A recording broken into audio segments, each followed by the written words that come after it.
Good evening, Baba Louie! Are you ready for ACW Battleground?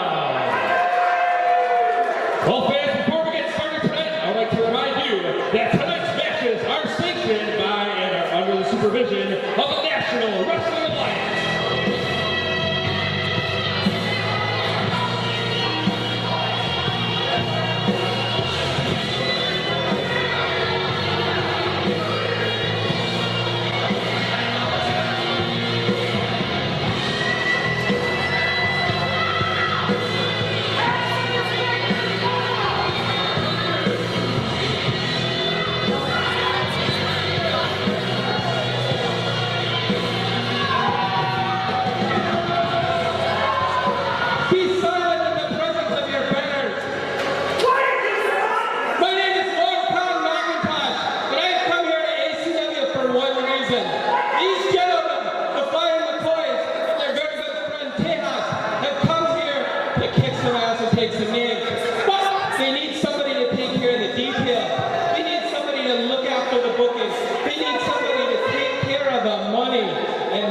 Something I'm very good at taking care of. In fact, I'm a bit of a collector. I collect gold. And if you look around these men's waist, you can see the kind of gold that I'm talking about. Ladies and gentlemen, let me introduce to you the Bruce Lee Wrestling Tag Team Champions, the NWA Wisconsin Tag Team Champions, and soon to be the ACW Tag Team Champions, the Flying McCoys.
Yeah, you got a pin? No. Hold on, I got something for you.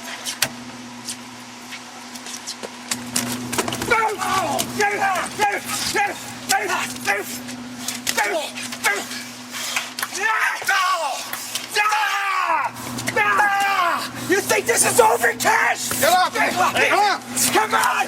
This ain't over, Cash! It ain't over! Come on!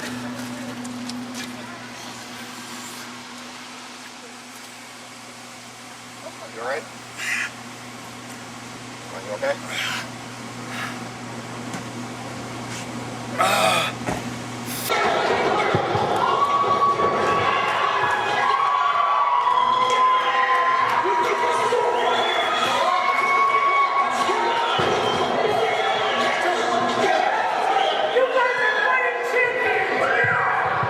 Hey, you guys can come out here, you can hurt a friend, you can stack the odds, but you're definitely not leaving here tonight. Walk. So we can do this now, or you guys can walk away like pussies and we can do it later. And I don't like making my friends wait.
Ladies and gentlemen, welcome to Baba Louie's here in De Pere, Wisconsin. My name is Eric Heroux, and sitting next to me is C. Martin McClure.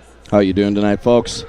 And we are calling the action here for the month of May for All-Star Championship Wrestling. And we're kicking it off with a bit of gold here. And out to the ring comes Mr. Jerry Stylz, a contender for the ACW X Division title. Jerry Stylz, what can you really say about this guy? Other than, well, the crowd's actually starting to take to him. Yeah, even though he's an underhanded little silver spoon and mouth boy from Raleigh, Durham. He's been a bit better these last few months. He's actually, wrestling instead of poking eyeballs and whatnot. Dan O'Mac weighing in with his take on Mr. Stylz. That's PG-13 for us right there.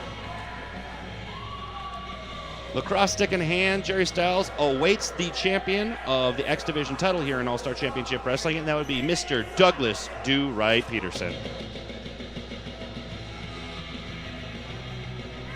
You know, it was just a month ago that Douglas Do-Right Peterson proved that not always is it that night skies finish last.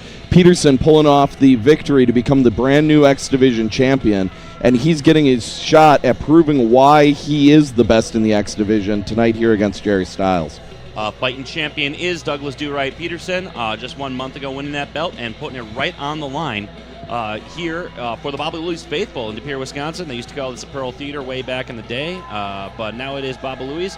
It's a fine venue, folks. You should come and check it out. It's on 419 Main Ave in De Pere, Wisconsin. And a lot of hands being shook there from the champion Douglas Do-Right Peterson. Let's kick it to Michael Dakota.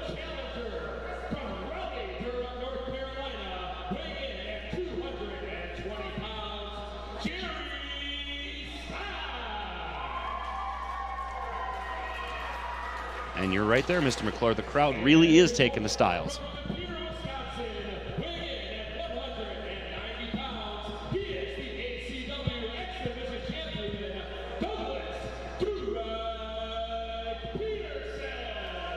And don't get me wrong, the crowd definitely loves Peterson as well as Stylz here. This really is kind of a win-win for the fans here at Baba Louie's tonight. And they get to check out Douglas Do-Right Peterson's new aerodynamic hairdo. Very Lex Luthor-esque. Yeah, let's see if he can bring some of that Gotham City magic here to the ring in De Pere. And a show of respect there, handshake. And Stylz and Peterson circling each other, getting a bit of a clap going. Oh, they're on the same page now. Luther was from Metropolis. Don't correct me. It makes me look bad. And collar and elbow tie-up. Douglas Do-Right Peterson cinching in the headlock. Gets the better of Stylz on that collar and elbow. Stylz looking for a joint. Oop, looks like an elbow there. Reverses it. Hammerlock. Stylz wasting no time getting in on Peterson here with these locks and holds, trying to wear down a limb. This is very uncharacteristic of Jerry Stylz. If you've seen his matches previous, mostly it was thumbs to the eyes, kicking, screaming, crying like a little girl. But now Jerry Stylz is actually employing a head scissors on the mat. I mean, really, this kid has turned it 180 degrees. Flip over, and oh my goodness, the bridge. Look at the power there, Mr. McClure. Backslide. Down goes Peterson. Stylz with an early attempt at getting the pinfall. He wants to put this away right here, right now. Terrorist fist bump between Stylz and Peterson in the middle of the ring, showing a bit of respect for each other. More than a modicum, I would say. Once again to the collar and elbow. Stylz turns around, ducks down with the hammerlock, has that arm behind Peterson. Misses with the arm, but oh, there we go. Nice fireman's carry takedown. Just some absolutely beautiful chain wrestling on the part of both these competitors here. I mean, if you'd have seen these guys wrestle about 6 months ago, Peterson was further along than Jerry, but you wouldn't expect this sort of wrestling match from the two of them. Jerry's mostly power and baseball caps. But lacrosse sticks. Lacrosse sticks, too. Peterson there, shooting in, gets the leg, single leg takedown. Gets shoved off by Stylz here because Peterson drop kick, down goes Stylz. And another drop kick. Sending Stylz the madhouse of fire. And a third drop kick.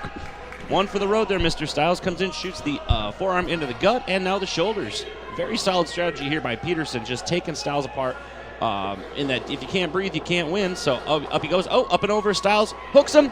Arm drag. Oh, he cinches it in. Very nice. Up until that reversal there by Stylz, Peterson was actually keeping Stylz pretty well off balance. mixing in not only the lockup holds, but also going with some very striking offense using those missile drop kicks. Yeah, first real big, strong striking offense of the match was Douglas DeRay Peterson with those drop kicks. But now Stylz has got him in the arm wringer. Oh, and he took in that wrist. Very nice form by Stylz. He's getting that. He's pulling him to the center of the ring so Douglas can't grab the ropes. Excellent strategy. I think it may have taken 2 years, but he's finally starting to listen to all that stuff Lynch taught him. Feet off the ropes, reversal, here it comes. Comes around, schoolboy. Only a 2 count on Stylz pretty early in the match. Oh, hooks him up, crucifix pin. Down goes Stylz, 1, 2, and no. Drop toe hold. Fast and furious, folks, fast and furious. They're going at this so fast, I don't even have time to interject. Well, that could be me too.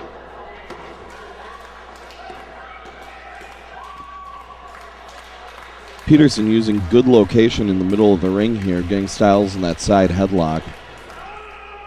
Whoa! There's the power. There is the power of Jerry Stylz. That is bringing him up and over. exactly what we were talking about before. Jerry Stylz showing some of that power wrestling technique that he's, become very well known for. He's got it in that lower body. He's got a low center of gravity. He can pick guys up just like there with that big side slam. 1, 2 from Brett Youngman. No, Douglas DeRay Peterson gets the shoulder up. Oh, good strategy on the part of Stylz there. Let the man get up so you can drive him back down to the mat. It wouldn't have had nearly the effect if he had dropped that elbow while Douglas was laying on the mat flat. A short Irish whip and a big boot. Douglas Peterson off the ropes. Huge forearm coming off the ropes. Down goes Stylz. And still yet only a 2 count. Ooh. Went for the baseball slide drop. Well, it was just a short drop kick there. Dropping Stylz into the bottom rope, and Stylz thought discretion better part of valor. Powder out of the ring. Oh, missed him there. But Peterson on his feet, cannonball. Stylz outsmarted himself right there. You saw him playing right there to the crowd, pointing at his head like, haha, I got one over on him, and then turned his back right into Peterson with that cannonball dive. And really, the only loser in this situation is the sand, considering it is all covered with Jerry Stylz now. And in he goes to the ring. Peterson not wasting any time. This is uncharacteristic. Peterson going up to the high rent district. Plancha off the top. 1, 2. Nope, not quite enough to get Jerry Stylz.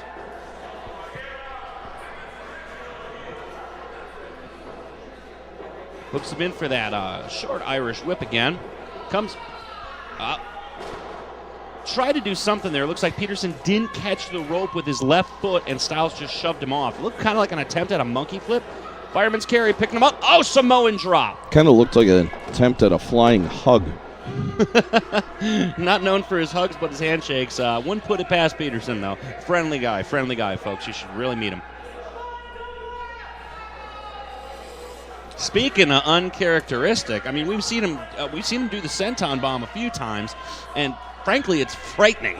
The guy that size, but a shot to the midsection. Peterson got back up on his feet and saved us all a little bit of kept breath here.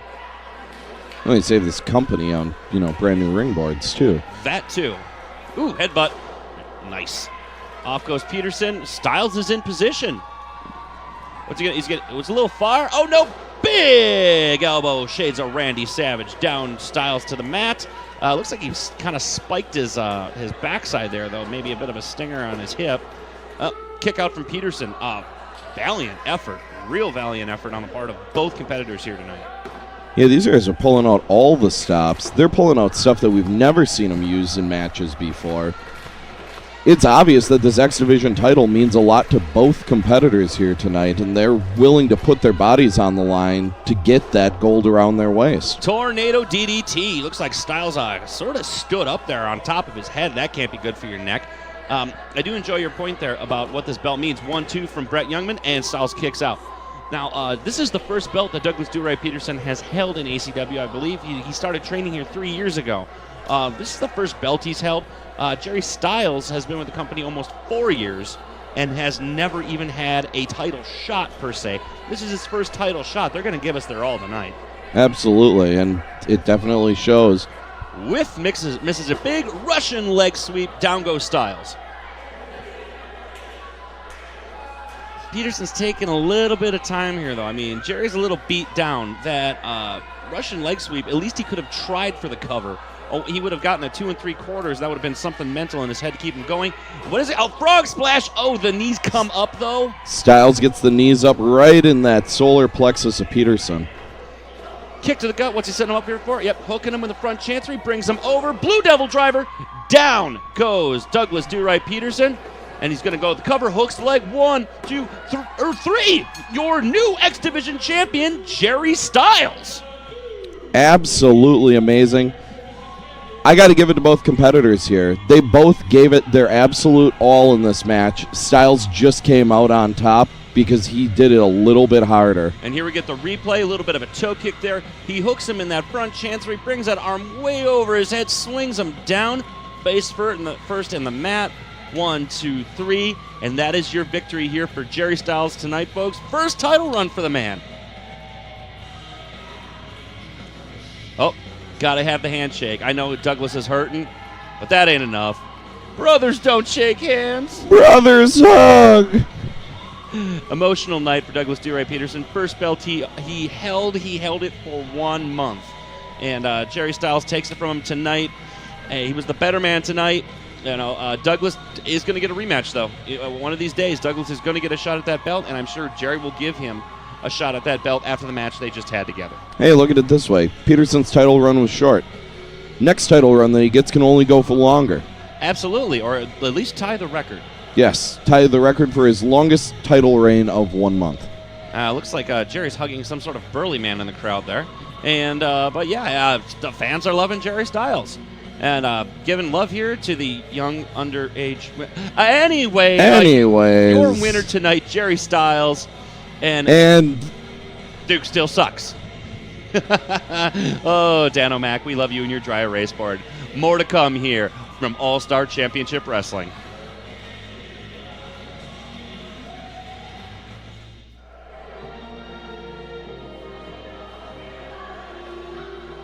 Are we being invaded? If we are, it's going to probably be a pretty unsuccessful attempt. Oh no, they're bringing national health care! Oh no, they came to take all of our maple syrup. Dude, you got to go to Vermont for that. Stop! Their bacon is round! Round bacon? That's just crazy talk. Here we've got Canadian-made Brandon Haze. Has a stick with some sort of rag on it. I'm not quite sure what that is. But it's got some kind of leaf, but I don't think that's the one that the kids smoke. No, that's it looks like a loose leaf flag. And but Brandon Haze not on the schedule tonight. He is not on the card, and he obviously has something to say to the crowd here at Baba Louie's. Oh, and you know, for all of our sakes, I'm hoping that he's not going to try to say out and about in a boat again. Because every time a Canadian tries saying that, we get oot in the boot in the boot. See, I have a silent X in my last name. At least I can speak the damned language down here, you know. Well, I'm from here, but my family. Never mind. Brandon Haze.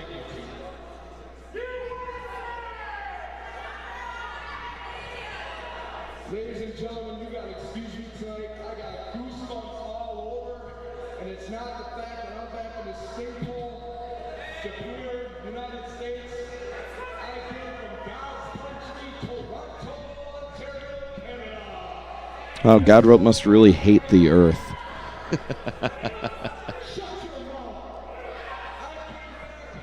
At least they use it to speak with instead of breathe with.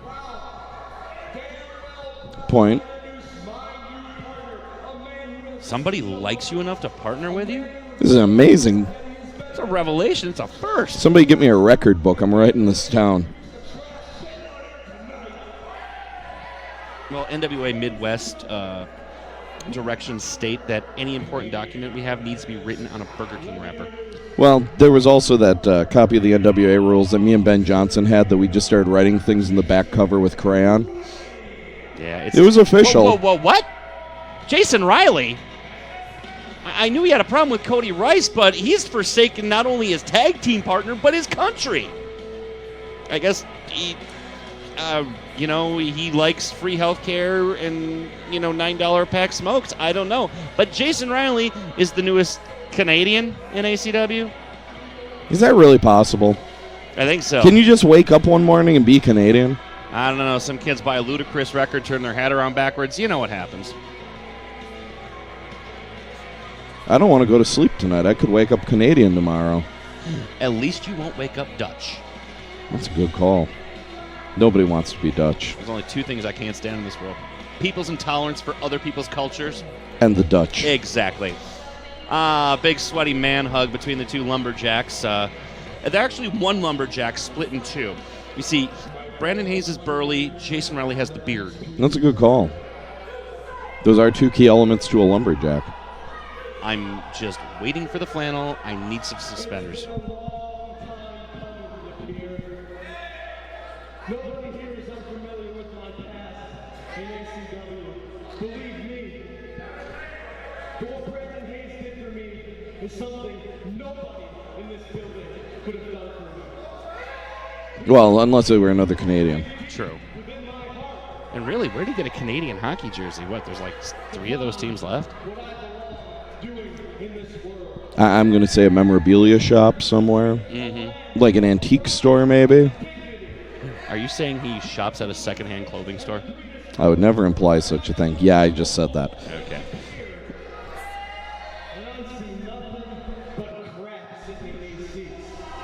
Crap sitting in the seats? I hope they at least pay $10 a ticket.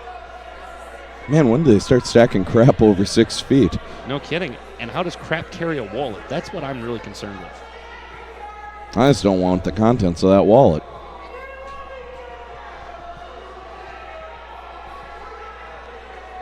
And, of course, Baba Louie showing their love for Canadian. Uh-oh. Uh-oh. Steve Sadist doesn't love a whole lot of things. I don't even know if he's a true patriot. Hell, I don't know if he's a citizen of this country. He is from Waco, Texas, as the people say over the microphone, but damn, he scares the hell out of me. The newest acquisition of All-Star Championship Wrestling is this large, scary, bald man who hurts people. Who acquired this guy and where did they find him? I don't know, but if we acquired a few more, I don't think we have much of a roster left. Well, we definitely wouldn't have any problems with Canadians anymore. Very true. We may not have any problems with Canadians after tonight. Steve Sadist is very young, very new to All-Star Championship Wrestling.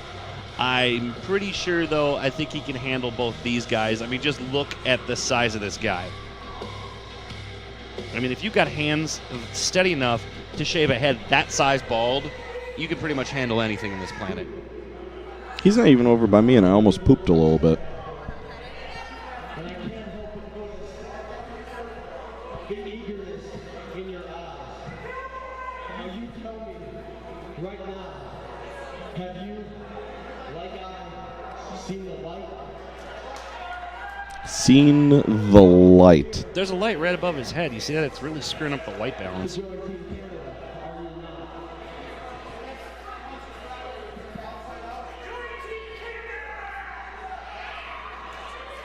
Waiting for some sort of response out of Steve Sadist. Can the guy speak? He can speak. Steve Sadist has said words when he needs to say words.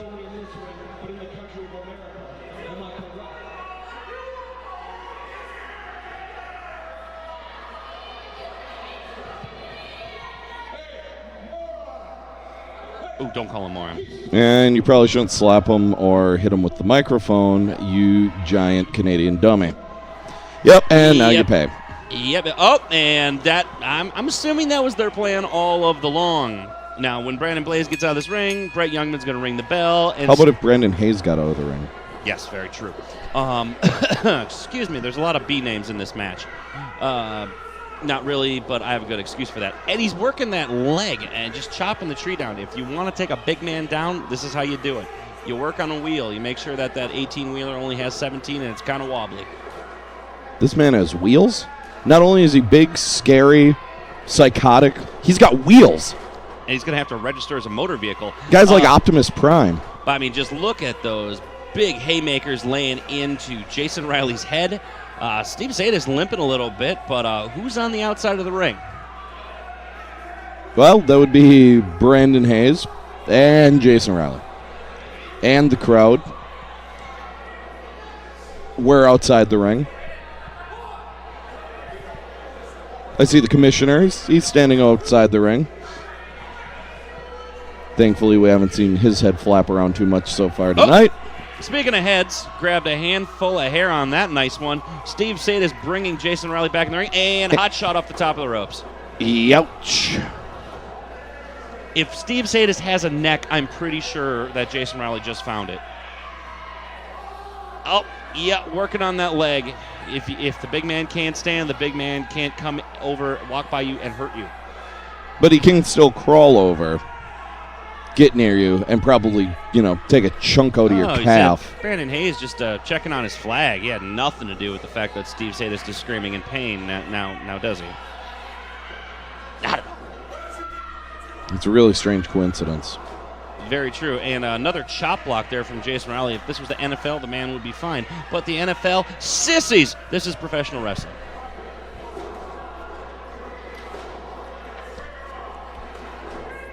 Don't tell Kevin Green I said that. I'll send out an email. And a big lift. Down goes the knee of Steve Sadist, bouncing off that canvas. Under that canvas is a very fine layer of padding just to make sure you don't get any bites from all of the 2x6s that run under that ring. That is solid pine boards, folks. It doesn't feel good. Now there is a kick in the jimmy.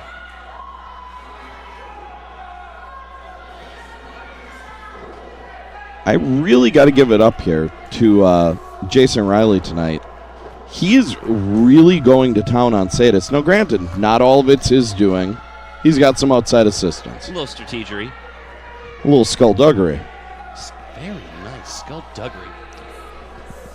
Just for that, I'm going to have to work a Beelan later. All right, he's got that spinning toe hold, turning it into a figure 4 leg lock. Yeah, he's hooking in that figure 4 right there. Keep the big man off the mat. Oh, he finally got it hooked there. As you can see, Sadist in a heck of a lot of pain right now. And there's the assistance from the outside. Drop the shoulders. That's 2 count. As you folks know, this does count as a cover. And should Sadist's shoulders touch the mat, it counts as a pin cover. Now you're inferring that he's somehow getting some kind of distinct advantage with that. Yep. I think he may have fallen in love here. There may be more going on here than just Canadians. He wants to hold his hand, is what you're saying. Yes, absolutely. Speaking of that, but the pressure is reversed. Steve Sadist got it, but he's got to break the hold now because Jason Reilly has gotten to the ropes. 1, 2, and Sadist breaks the hold. Although it's left its mark distinctively on his legs there. As you can see, Sadist having a little bit of trouble getting to his feet. And Reilly not having an easy time of it either. No. And right back to work on that already injured knee. Very smart on the part of Reilly. It's an Anderson tactic. Pick a body part. Which Anderson? All of them. The Ole, the Arn, the John from ESPN, that other guy who used to have the microphone. The guy from Two Rivers. Yeah, the one who gets hurt all the time.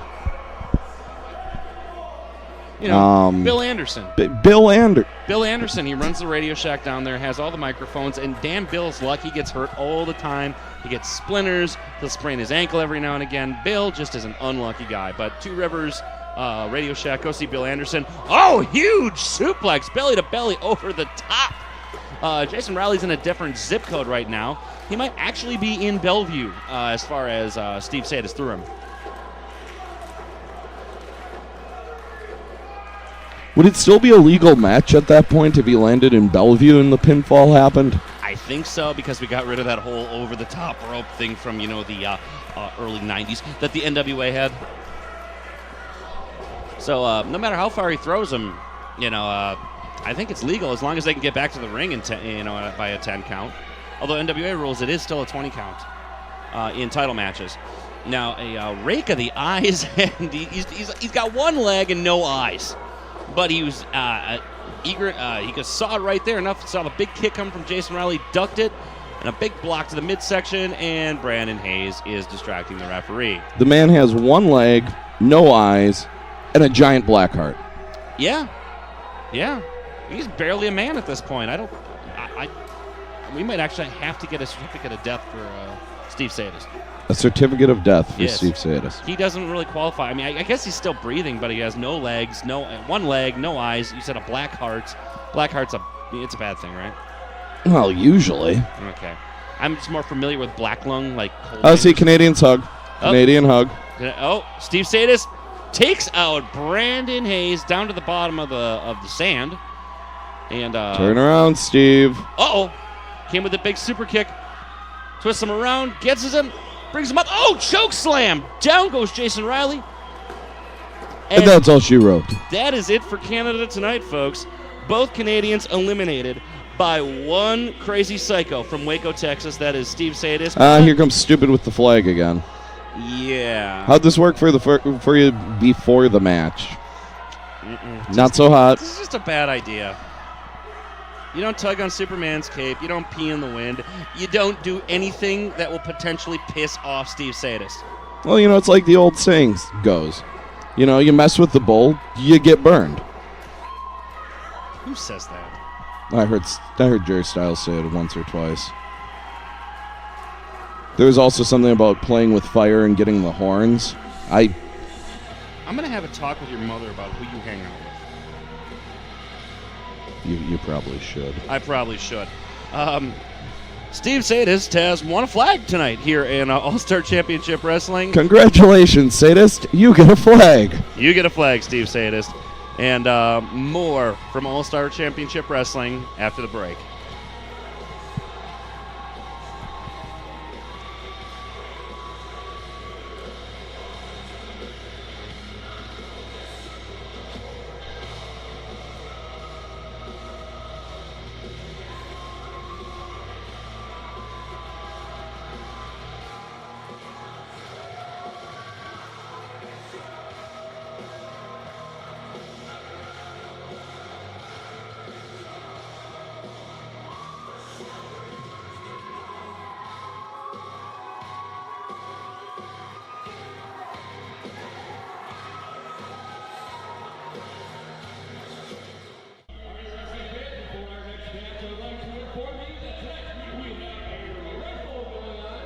Poor Michael Dakota. I don't think he's gotten more than 5 words out of his mouth when it didn't pertain to a wrestler tonight. Here's your commissioner, the man in charge. Oh boy, who decides these things? William Sentowski. Lucky freaking us. Oh, with Mr. Ness. Yes, lovely. Mr. Ness. At least that's how his probate lawyer refers to him.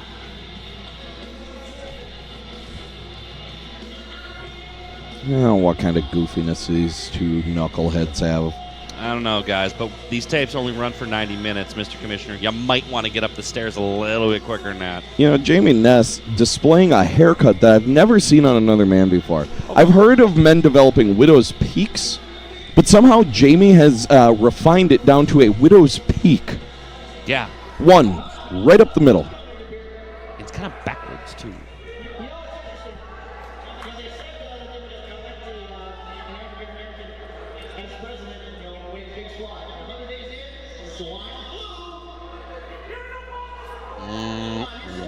I'm not even dignifying that with a response. I went all Charlie Brown's parents. I thought that was at least worth that.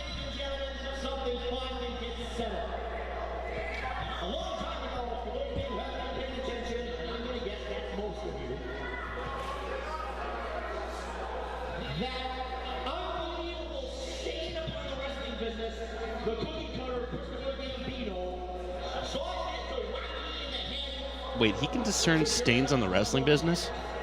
Good eye, Commish. He's still whining about something that happened 6 months ago? Very true.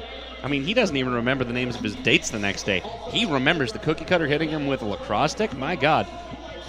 Well, I've seen his dates, and I wouldn't want to remember the names of them in the morning either. I've seen his dates, too. I mean, I had to go to a planetarium to actually see all of them, but I've seen his dates. Well, I saw one of them. She was getting loaded on the back of a bus on one of those mechanical lifts. Oh, yeah, the medevac. Mm-hmm. Okay. Very nice.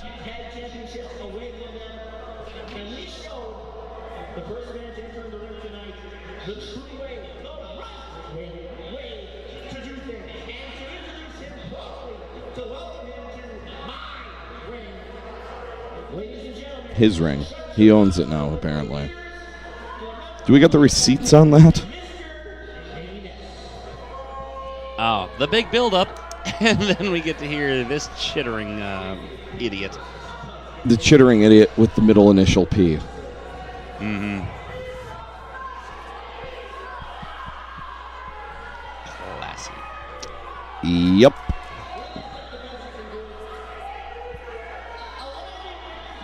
I'm keeping it classy for everyone in attendance here in De Pere tonight. This is definitely a family show.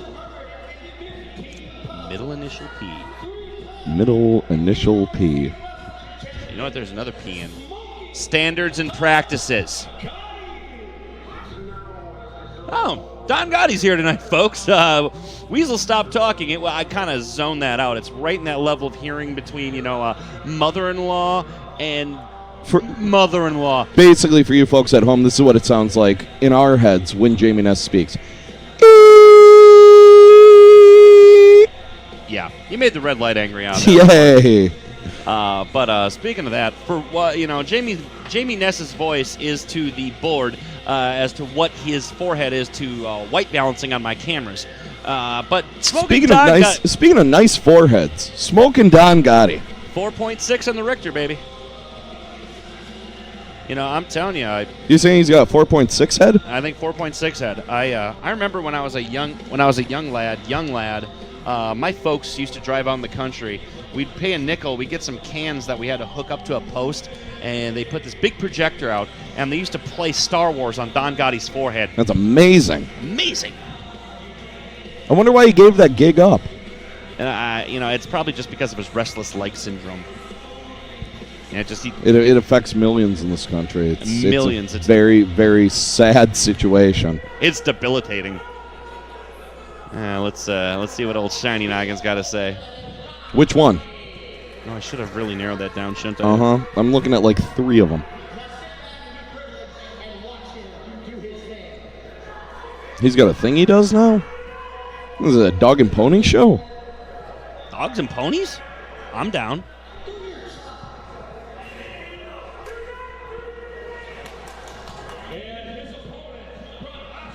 And now the professional will tell us how it's done.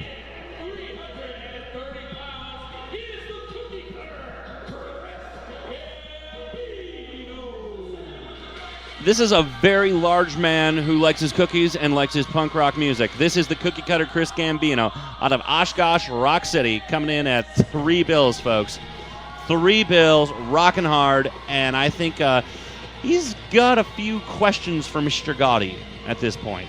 Questions, nothing. I think he's about to give Gotti the answer. Here's a very good question. Why did you sneak up behind me like a little girl and try and jump me from behind? Well, better question. Why last month did somebody pretend that they had the swine flu in order to not have to face him? Oh, yeah, he came out with like boxes of Kleenex on his feet or something, didn't he? Like Howard Hughes? Yeah, wrapped up in his stupid Bears blanket. Chair. Delicious. And sentiment, heck, we might actually have a match. As soon as Cookie Cutter gets in there, Mr. Youngman will call for the bell. Thought he was going to call for the bell. Oh, yep. There we go. Good job, Brad. Good job. When the wrestler has to remind you. In the corner goes Gotti. That's about 300 pounds, missing horribly. Yep. Big, strong dude, but I'm telling you, he ain't no bullet train, folks. That is a big 3-ton coal-fired locomotive of a wrestler is the Cookie Cutter Chris Gambino. That's like a crazy train. Yeah, that guy, he wasn't here tonight. Anyway, Don Gotti has control of this match right now, pushing the head back so he can't, for positioning, and bringing him out of the corner. You wouldn't possibly be trying to get an unfair advantage by pushing the head back. Yeah, or pushing the head back like, the larynx, maybe the throat, the airways, draping the airways across the ropes, and that looks like it has having absolutely no effect, other than Jamie Ness jumping up and down like an absolute moron. Well, I'm betting the back of his head itches now, though. You don't get into Mr. Sentowski's cabinet without doing a few things that are pretty reprehensible. Hey, you don't grab the cookie cutter by the cankle, dude. Ooh. Big shot. Second rope. Don Gotti coming there with a flying clothesline. Only a 2 count gets the shoulder off the mat. Okay, now get up. Complain to the ref. No, I think he's going to yell at the crowd for a bit. No, that would require charisma. And instead, he just makes one crude finger gesture. He can count to 2, but he skipped 1. A little shot to the gut there from Cookie Cutter Chris Gambino, who's he's a big guy. It takes him a while to get up, but he can take a lot of punishment, a lot of abuse.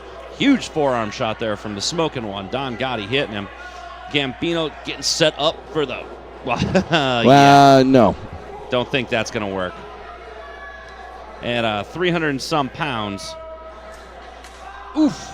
Seeing Gambino taking the smart approach. He walked over there. Yeah, that way you don't wind up running, dead sprint into an empty corner. Or a boot, for that matter. Or a box. But anyway, it did give Don Gotti the time to get his air and his wits about him, and was able to rake the eyes of the Cookie Cutter when he got to the corner. Now, Gotti's kind of got him where he wants him here. He looks like he's setting up for that big old cannonball. And nobody home. No, went for the big boot, missed it, hooked his leg on top of the ropes. That's steel cable, folks. That hurts like a son of a gun. Boom! Big clothesline from the Cookie Cutter, taking down Don Gotti. Telling you, folks, you don't have to be fast when you hit that damned hard. Gotti may actually be knocked out or damn close at this point. He's a little loopy. He's a little dizzy. Oof! Just picked him up and dumped him right on his face. Flapjacks. Another thing the Cookie Cutter is a fan of. I saw it on his Facebook. He became a fan of flapjacks. You got the face spaces and the my books and the tweeters. You kids are all hip. You know about all this stuff. We got those for on NWAWisconsin.com. Scoosh. Yeah, I don't think Don Gotti really... I don't know if he can get out of the corner. Oh, nope, here he comes. Oh, hooked him up. Looks like he was going for the mustache ride, that choke breaker he likes to do. But the commissioner gets up on the... What did he just give him? What did he give him? Oh, there's an international object. Oh, and he doesn't even care. Your winner, the Cookie Cutter. Oh, no. Oh, you dummy. Yeah, big dummy got caught up in the moment. Had to show him, like, look, I hit you in the head with a chain. It's like poker, folks. You don't always show your hand to your opponent. You get the big cool hat, the sunglasses. You act like you've been there, dude. But your winner is the Cookie Cutter Chris Gambino, who looks like, oh, he was coming after. He's got the chain in his hand, tearing that shirt off. Somebody's going to have a new tarp. But the Cookie Cutter is mad as hell, and he's not going to take it anymore. Don Gotti, on the other hand, has had all that he cares to have and is taking a nice little vacation on the side of the ring with his good friends in the Poconos. Or Poconos? Ringside. These guys can't afford to go to the Poconos. Look at them. They're kind of Copper Harbor sort of folk if they're really on a whim for a nice romantic vacation, just the 3 of them. They look like they could be lucky to take a vacation near some Mongolian fishmongers, for that matter. Very true. Very true. I'll give you that. You know what? They probably like staycations. Staycations? Staycation. They just sit at home with a VHS rented copy of The Notebook and, just enjoy each other's company. Bottle of wine, maybe a little mood music. Got some words here from the Cookie Cutter.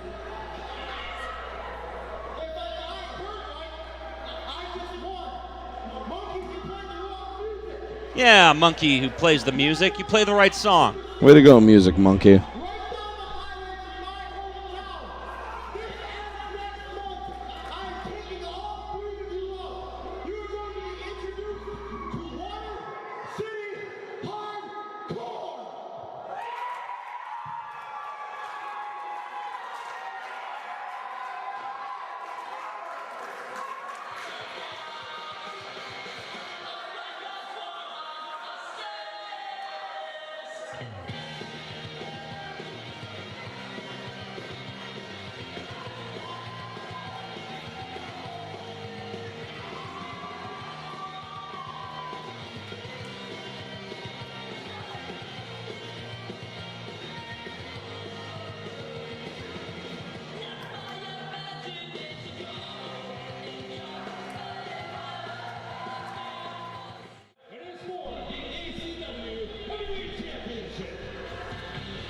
Title time here in All-Star Championship Wrestling. My name is Eric Heroux, and I am joined by C. Martin McClure, the man with the plan. He's managed champions.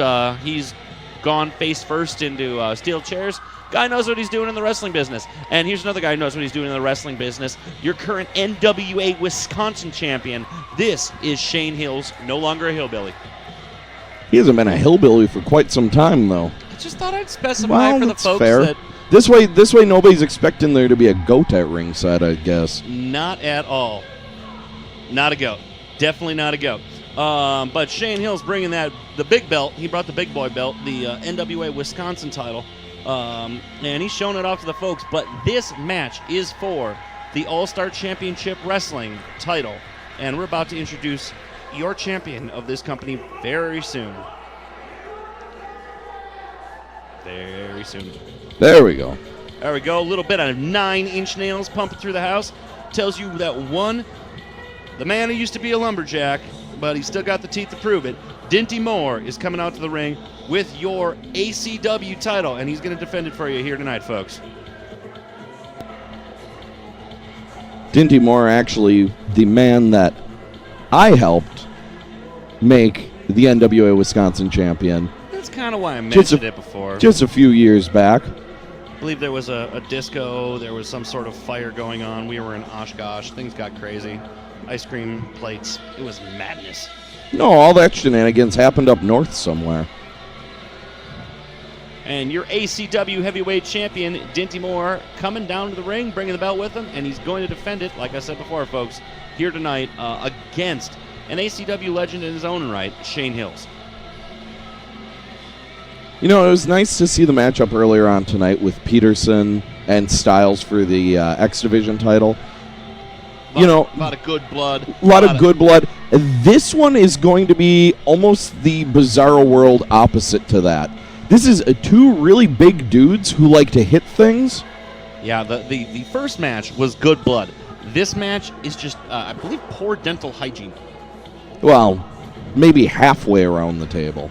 I guess I've never taken a good look at Shane Hill's grill. No. His teeth are fine, but here we go, Michael Dakota for the call.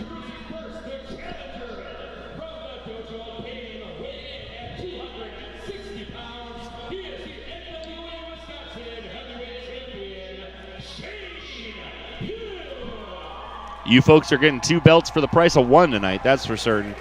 Make no mistake, this match is about the ACW strap, and here's your champion being introduced by Mr. Michael Dakota.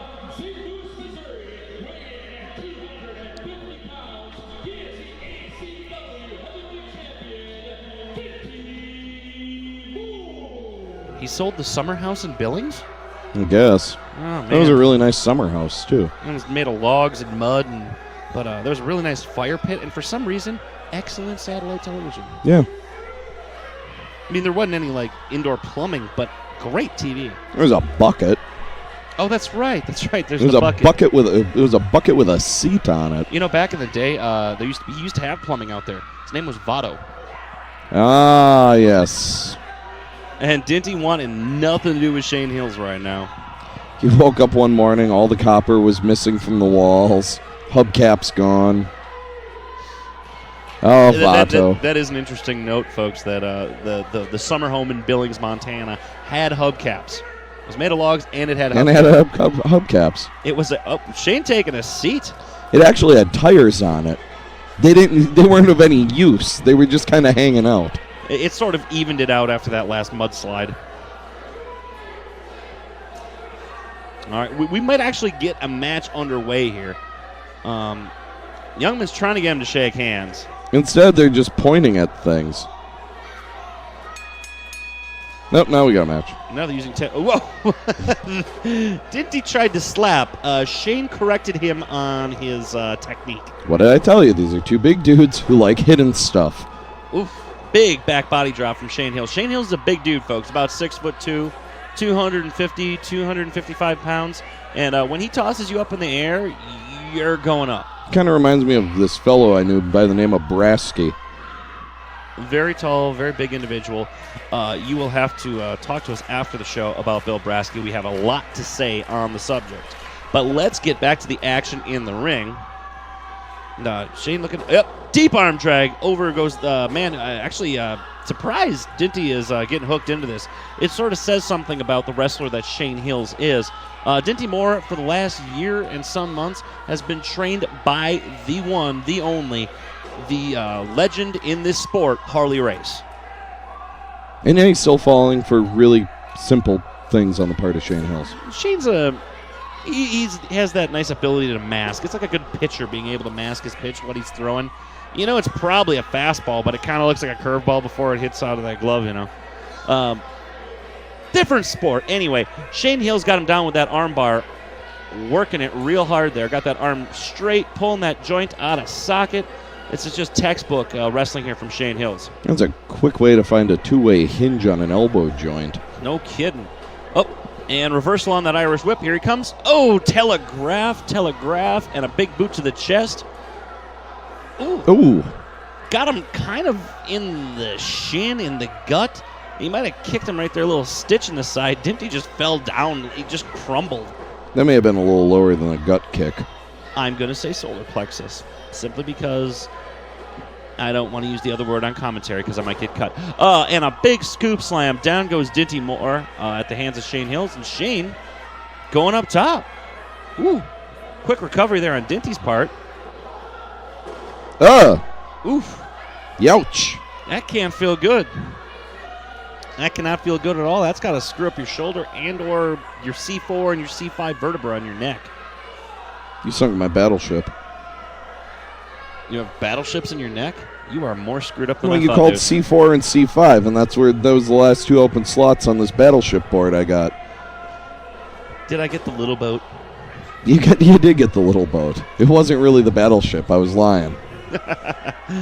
Little man in the boat. Anyway, here's a boot in the neck. Dinty Moore really laying into Shane Hills. He's got opportunity. He's going to strike, man. He's like a cobra coiled up.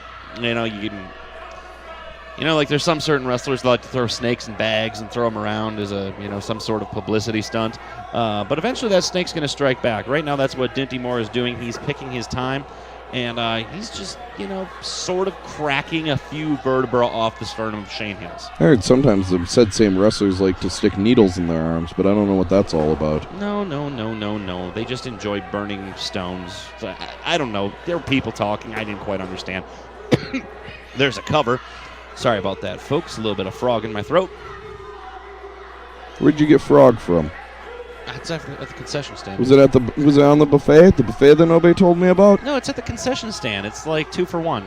It's a good deal. You should go check it out. Frog. But anyway, Dinty's really cinched in this hold right here. Got Shane by the chin, but Shane using the ever so delicate technique of punching Dinty in the head until he lets go. However, a spine buster also changes things.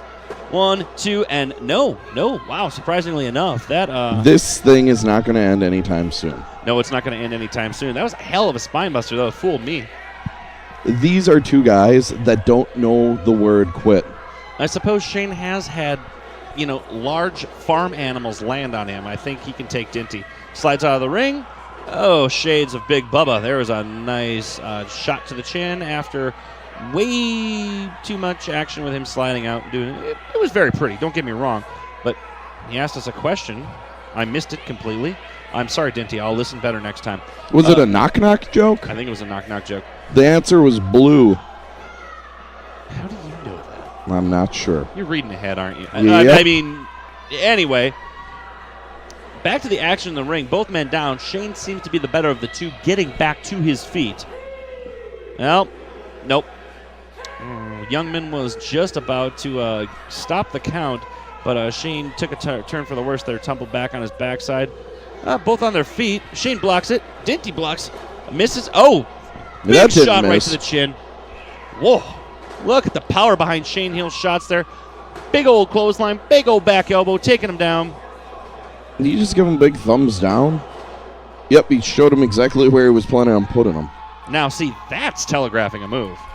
That's calling your shot right there. Ah. That shades a famous MLB slugger Babe Ruth. Just told Dinty what he was going to do. Oh, Dinty's not one for conversation, though. Shane wants to tell him what he's going to do. I guess not. Dinty didn't see that one coming. Big old power slam. 1, 2. I believe that's the third time I said big ol'. That's 4. I think I'm going to retire that term from this match. Sorry. Can I use it from here on out? You can go ahead and use it. Absolutely. Chin breaker. Big old chin breaker. Huge clothesline there from Denny Moore. Comes Big back. old elbow. May have created a monster, folks. 2 count from Brett Youngman. Big old 2 count. I was waiting for it. That's why I stopped. I set you up. Bump, set, spike. That's how we work this thing. But there is a lot of, we're having fun here, folks, but there's a lot of effort being exerted by these two men. Dinty in trying to retain his ACW title, and Shane Hills into wanting to have a reason to buy more snaps for his wall so he can have 2 belts on his wall. He's got him hooked here. This isn't a bad way. This is bad. Oh! Jackknife powerbomb. Jackknife powerbomb. The difference with a jackknife and a regular powerbomb? You throw the man away. You huck him like a javelin across the ring, hoping you don't, kill him. Jackknife. Or maybe you're actually aiming to kill the man. I don't know. Shane's disposition some days, good guy, but some days I worry about the guy. He's putting Dinty in position for something here. Off the ropes, here comes Shane Hills. Big. Knee to the face. There you go. 2 count, Shane Hills. Not enough to put Dinty away. I won't say surprisingly, but these guys have dished out a lot of punishment. Hooks him up in that fireman's carry position. Shane looks a little worse for the wear. He's a little stumbly on that. Uh-oh. Brett got the hook. Oh! There was the goat herder, but there is no referee, folks. He caught a pair of size 13s. He caught a big old boot to the head. Well, it's your turn for the rest of the night. But he caught a big boot to the head, and Youngman is down. Now, he's starting to come to now. He's saying, no, Mom, 5 more minutes. I don't want to go to school today. See, here's where Dinty's going to employ the kind of tactics that we used to work on. Ooh! How much? Hey, way to respect the belt. But how many hours a day did you put in that drill right there? Yeah, it's like a 30-minute-a-day kind of drill. Youngman could have counted to 10 for all anybody cared.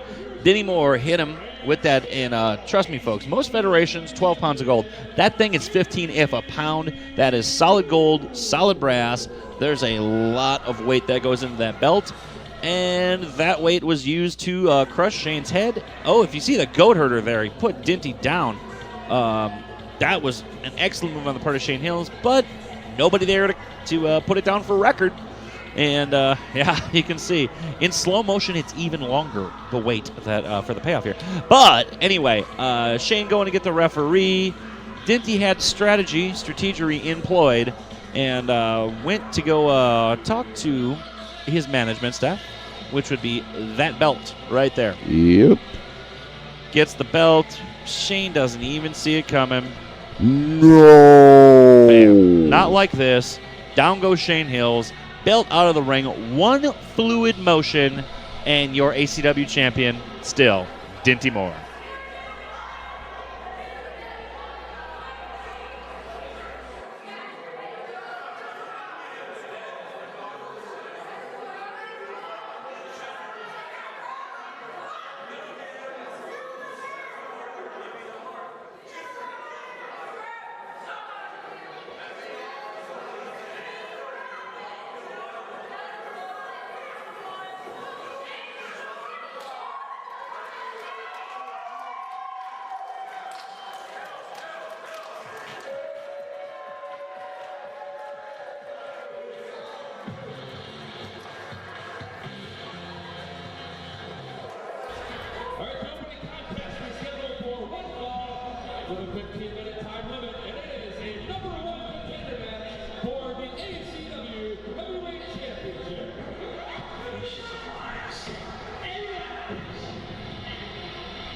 Hey, who's this? We haven't seen this guy at all tonight. Wait, this guy is competing for the #1 contendership? I think so. It's either that or he just really likes the satiny feel of the curtain. But he's got one fan, isn't that right, folks? He's got one fan. Whose middle initial is P. Classy and all right. I put the ass in class. Absolutely. Oh. Like I said, these tapes are only 90 minutes, man. All right, Mr. Commissioner. It's an old war wound or something. Well, anyway, let's hear what your commissioner of All-Star Championship Wrestling, William Sentowski, has to say. Do we have to? Yes, contractually obligated.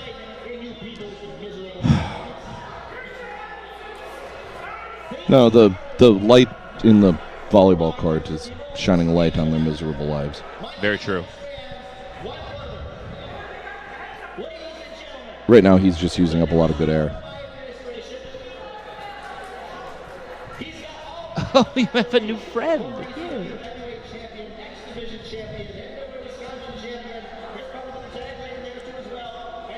Normally, No, wait. There's only one guy with this many belts in this company. And you got to be flipping kidding me.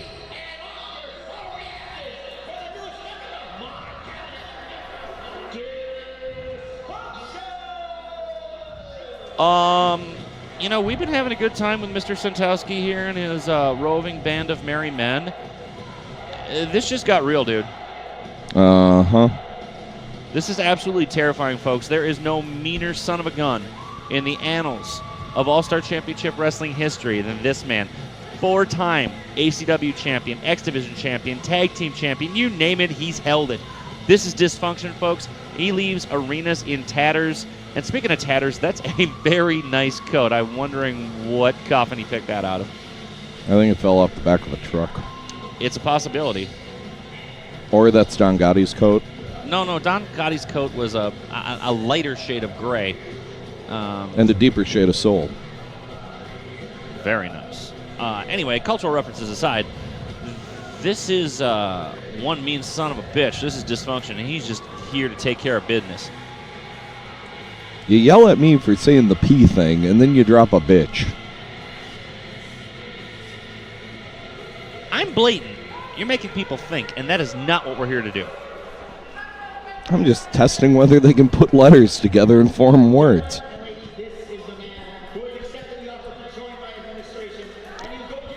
So they pay $10 for this DVD, and then you insult them. Outstanding. Hey, I'm not only informative, I'm educational.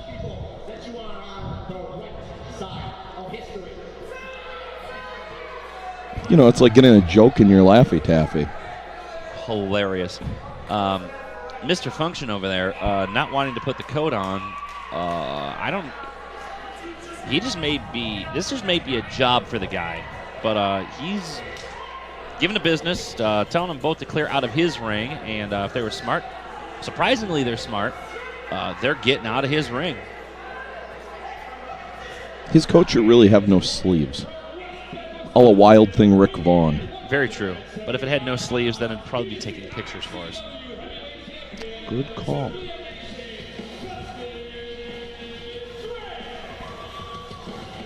Now, this should be an interesting match, folks. And these guys know each other well.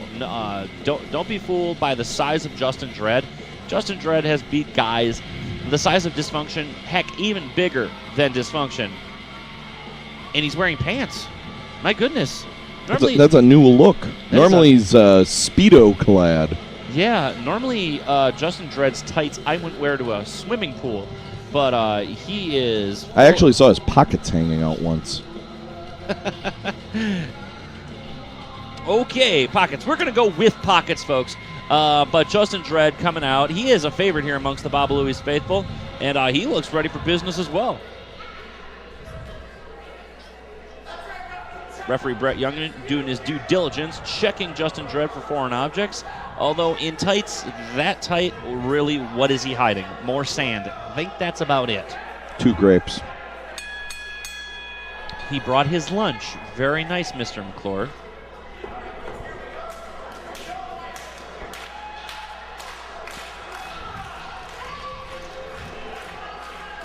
All right, a little bit of round of applause. Get Justin Dredd fired up here to take on the man, the myth, the natural disaster that is Dysfunction. Collar and elbow tie-up. Hey, Dredd with a little bit of power there, but I think Dys might have been rooking him a bit there.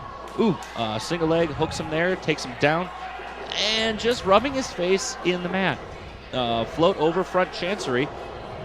Got him hooked. Oh, ooh, look at the speed of Justin Dredd. I know I've said it 100 times, but look at the speed of Justin Dredd. No, you said it 101. That's great. Big old speed. Big old speed. shot to the guts there, trying to loosen up that vice-like grip of Justin Dredd. I mean, his muscles ain't the biggest in the world, but boy, is he wiry. Oh, steps over Justin Dredd coming under low bridge. And single leg drop kick from Dysfunction sends Justin Dredd down to the ground. And both men sort of sizing each other up.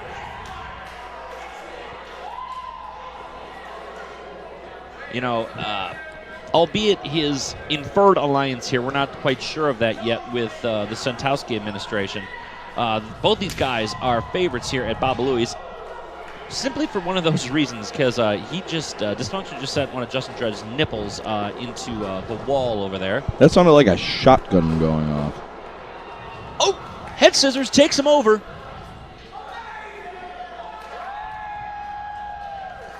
One-upsmanship, letting each other know where they stand and what kind of game both of these guys are bringing to the table tonight. This is the psychological portion of the match, folks. This has a lot to think about right now. And, okay, he's like done. How he was going to execute that. Yeah, he's done thinking. He's ready to go. Dredd not letting himself be shown up by Dysfunction. Anything you could do, I could do better. Yeah, okay. We're not paid to sing, Mr. McClure. We're paid to talk about that collar and elbow tie-up that Dysfunction has just put on Justin Dredd, backing him up into the ropes. Dysfunction with the obvious power advantage. And a big ol' slap to the nipple. That would be Dysfunction tattoo removal service, folks. Just the palm of his hand and sheer brute force. Justin Dredd off the ropes, coming with that Irish whip, and quick backflip over the top. Deep arm drag, down goes Dysfunction. And another one to boot. Sort of almost drops him and hooks him with the head scissors. Round the world, tilt the world, down goes Dys. And wisely gets the heck out of Dodge. Now let's see if the cabinet's got any words of advice here for Dysfunction. Uh-oh. Yeah, got an ankle there and stopped Justin Dredd in mid-flippy. Was about to probably execute a moonsault off the second rope on a Dysfunction, but Dys, knowing Dredd like the back of his hand, takes him down and gives him a clothesline on that apron to boot. Absolutely destructive offense on the part of Dysfunction here so far in this match. These guys have faced each other probably upwards of 50, 60 times, all around this state, other states. And these guys just know exactly what they're doing, but Dys is going to the bottom of his bag of tricks. Most folks would drape the leg across the throat and turn so the referee can't see it. Dys just blatant disregard for the rules and the authority of the referee. Soccer kick to the back, off the ropes. Here he comes, single leg, side of the head, down goes Justin Dredd. And if that can't end a match, folks, not much will. Really, that blatant disregard for the rules and the referee is something that we've seen twice now tonight out of Thrillium Sentowski's cabinet. Yeah, for the guy who is the bastion and the rule bearer of this organization, he really is not enforcing it. In fact, I think he's doing a poor job, and I will bring it up to his supervisor in his next review. He is a supervisor? Yeah, there's a supervisor. It's one of those roles in the NWA. It's sort of, there's Schumann, supervisor, janitor for NWA Midwest, and then there's All-Star Championship Wrestling Are there authority. any vacancies? No, not really. The economy is hell. Well, there is a vacancy, you know. It's basically between Weasel's ears. Sunset flip, over goes Justin Dredd, and knee to the sternum, Dysfunction. That will rearrange your face. A knee to the chest. It actually kind of looked like it connected with his jawline. Yeah, we didn't have the best camera angle here to see that in the booth. It could be a possibility, and Dredd is holding his chin. You might be right on that one, McClure, and there is a first, folks. See Martin McClure being right. Hey, yeah. But anywho, Justin Dredd making it to the ropes. They're still fighting this dog and trying to make it to his feet right now. He's fighting a dog? This looks like two grown men. And once again, we're back in the thick of it. Welcome back, McClure, after your good point. Shot to the face. Irish whip off the rope. Sends Dysfunction into the corner. Justin Dredd comes. Misses. Oh, what's he got here? Oh, he's just pounding him until he's down. Double stomp. Owie, I believe would be the technical term. Spear, over goes Dysfunction, rolling through that one. No one quite like him, folks. No one quite like Dysfunction. It's kind of like a cannonball on legs.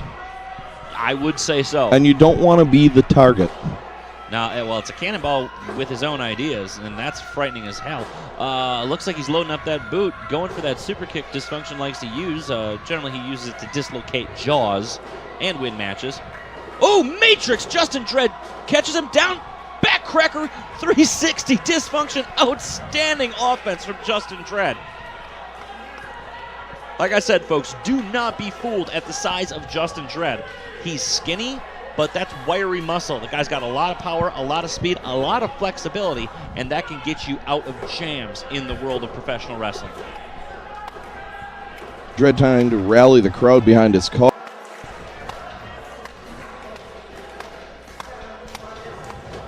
Went for that kick, he sort of missed on there. Oh, he's rattled. Dis might have caught him a bit, but he's got the wherewithal to throw that elbow into the gut, and then comes with a short but flying clothesline. Enziguri, that'll get your game back on track. Hooks him up, Northern Lights suplex, got the bridge, 1, 2, and no. Referee Brett Youngman only gets to 2 3/4 of a count. Dredd really taking the offense to Dysfunction right now. These guys know each other so well. I mean, you know, they study tapes of stuff that in Japan to try and get one up on each other. Nice chop there.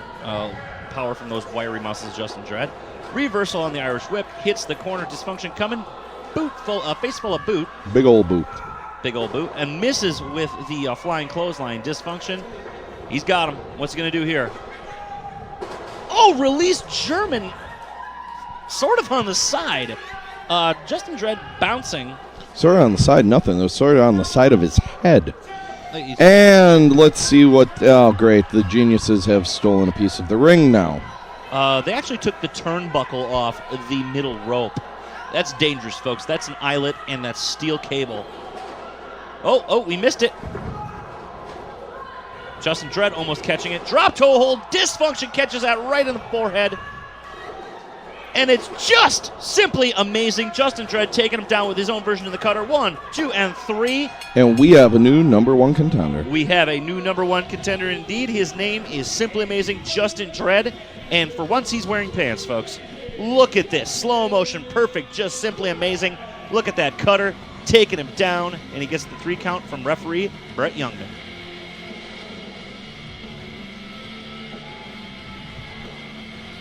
Thanks. Finally got the picture back there, folks. Sorry, back in the live truck, they're a little bit slow on the switch. But your new #1 contender is Justin Dredd. We got more coming to you here, folks, on All-Star Championship Wrestling Home Video. Uh-oh, wait a minute. This is looking like it's far from over, and we've got a sore loser here in Dysfunction. Cursa, fixed powerbomb. Is he waiting for? Yeah, I think he's waiting for him to get up. This is not done with Justin Dredd. I mean, sore loser is one thing. Mauling another guy because you lost is, well, pretty much up Dysfunction's alley. When the mood suits him. And it suits him most of the time. Oh! All right. I hope you have your orthodontist on speed dial there, Mr. Dredd. Dysfunction, and yep, he's on board, folks. Look at this. Well, he's got the code. I don't know if he's on board yet.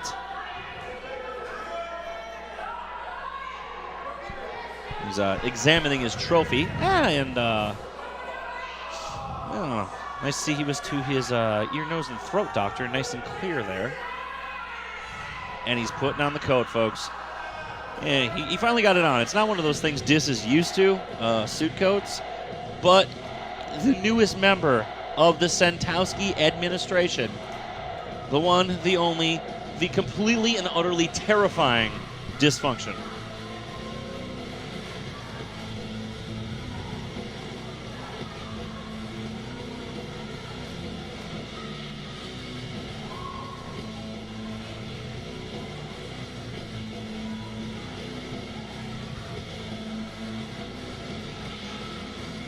Wow, folks.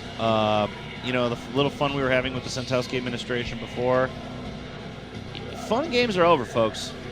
They've got their weapon of mass dysfunction. This shit just got real. It did get real. Thank you for the edit point, Kevin. Anyway. We've got more coming for you. More terrifying things from the Sentowski administration here, ACW Home Video.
Freebird rules are alive and well here in All-Star Championship Wrestling. We've got Brandon Blaze this time teaming with the Metalhead Steve Stone, who normally tags with Hardcore Craig to form the very formidable tag team of American history next. Hi, my name is Eric Heroux. I'm joined here by C. Martin McClure, and we're bringing you all the action that's fit for DVD here on All-Star Championship Wrestling Home Video. A #1 contenders match for the ACW Tag Team titles. And our first half of this matchup is absolutely terrifying. Yeah, these guys know how to put a hurt on somebody. You know, back in his days as a corrections officer, Steve Stone really knew how to drive the screws into somebody's fingers. But somebody from the opposite side of said conversation is coming to the ring here now.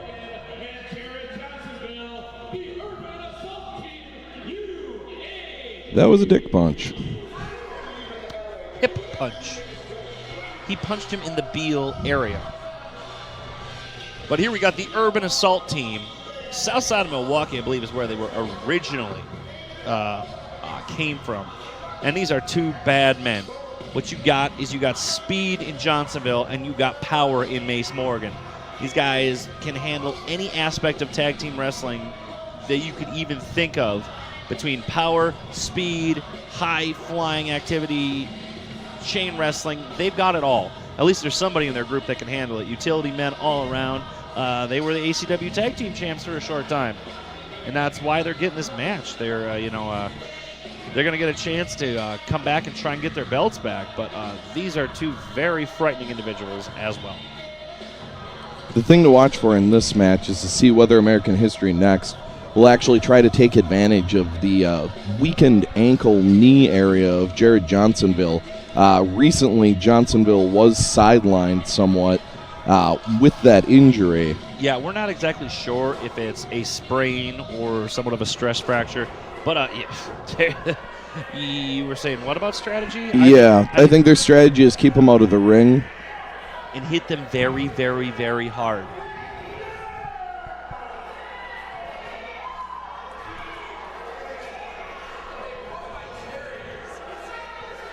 Steve Stone looking huge. I mean, the man is definitely put on some muscle. Oh, here we go. This is what happens when you start screwing around and playing on the crowd. Talking to the crowd, yeah, you sort of forget about the guys you're supposed to be wrestling. And here we go. Reversal. Oh, Do-si-do. Do-si-do and double clothesline from the big men from Lake Forest. And they're going to set this one up here, and they're going to set him off the ropes again. Oh, boom! Yeah. That's a train wreck. That is a train wreck, and a huge drop kick from Brandon Blaze sends down Mace Morgan. I think they're the legal men right now. And we've got a quick cover attempt here.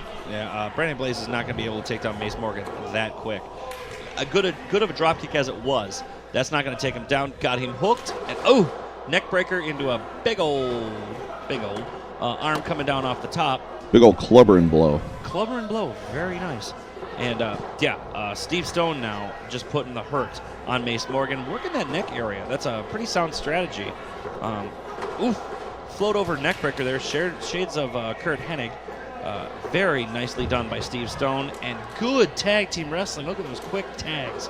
Well, not to mention, he also put the hurt on Johnsonville, who was standing on the apron. Yep, and Brandon Blaze gets him there too. Because let's face it, if your partner isn't there, you can't tag him in. Isolation, man. You've got to keep that guy away from his partner and keep that partner away from that guy. Here we go with an Irish whip off the ropes. Reversal. Brandon Blaze off the ropes. Gets a shot from Jared Johnsonville there. And dishes one right back in Johnsonville's direction. Looks like he ditched Mace Morgan. Oh, low bridge. Down goes Blaze into the sand here at Baba Louie's. Oh, well, referee isn't quite seeing that. Now is he, folks? Johnsonville definitely being the opportunist right there and getting his shots in. I don't think either of these guys are above bending the rules to get what they want. Hey, Jared's just helping him back in, Brett. Don't worry. Shot to the side of the face there. Mace Morgan, definitely the power side of the Urban Assault team. Hooking that leg over the rope and using the pressure there to try to force the air out of Brandon Blaze's lungs. And distractionary tactics working once again for the Urban Assault team.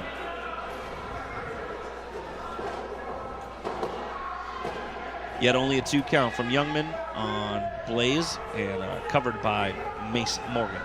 Quick tag, in comes Jared Johnsonville, the speed side of the Urban Assault team. Let's see what he's got in store for us. Double Irish whip off the rope. Flapjack. Splat.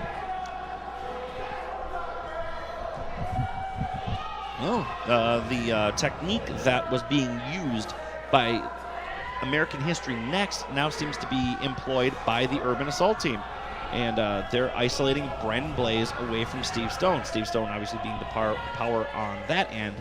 Yeah, doing an excellent job here of keeping the man on their side of the ring, keeping him down, and keeping Stoney out of this match. They're playing each other's hand of cards here. Well, these are both very experienced tag teams. Very much so. And American History Next has been around for quite a few years now. Urban Assault team. These guys have worked together in more than one form.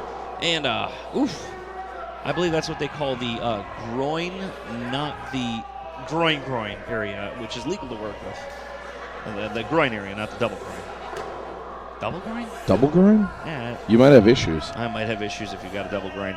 But the headlock there, cutting off the carotid there, very nice by Mace Morgan, using those big muscles to push that bicep into the carotid of Brandon Blaze to take him down. Sort of got out of that. Still got him in the front chancery there, but you're not going to hold on to a guy like Brandon Blaze that long with a move of that caliber. Oh, leg lariat. Very nice from the big man. Leg lariat. You don't see that often from guys the size of Mace Morgan. And stomping the fingers. There's a little bit of mean in Jared Johnsonville.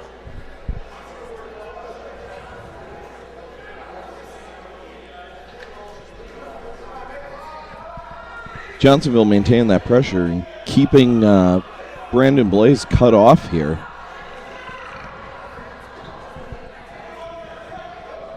The Blaze using his sheer size advantage to try to make his way over to his corner and tag in Stone. It's miles away for both competitors. Miles away. Is he actually going to get the tag? Yep, he got the tag. He got the tag. Unfortunately, our referee did not see said tag. Nope, didn't catch the tag whatsoever, and that gives all the... Oh, there's a tag. Well, he tagged his other hand. It was a tag, wasn't it? Mace Morgan in the match, and which really, when you get right down to it, is kind of silly because they were just both standing right there. They could have taken the time, you know. Never understood that. But down in the corner is, that's Blaze. It's hard to tell. You know, those bald guys all look alike. But, you know, really, I resemble that fact. Very true, Mr. McClure. But you have ginger facial hair, which frankly frightens me. But also differentiates.